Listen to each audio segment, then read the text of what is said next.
নামাজ পড়ার সময় কারো যদি ঘুম আসে সেজন্য ঘুমিয়ে নেয়। নামাজ পড়ছেন আবার ঘুমাচ্ছেন, বিশ্বনবী বলেন নামাজ চলাকালীন ঘুম আসলে নামাজ পড়বেন, আগে ঘুমাবে।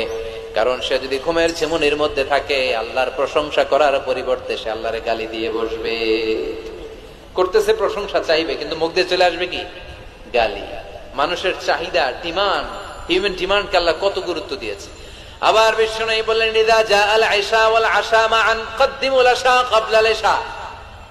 এশা আশা দুইটা যদি একসাথে চলে আসে, এশার আগে আশা খায়া ফেলাও। এশা মানে রাতের শেষ নামাজ, মানে এশার নামাজ। এশা মানে কি নামাজ?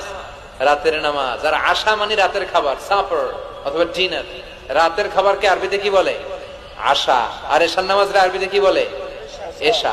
তো বিশ্বনবী বললেন এশা আর আশা দুইটা যদি একসাথে আসে আগে আশা খাইয়া লও, পরে এশা বইরো। কারণ আশা ধুইয়া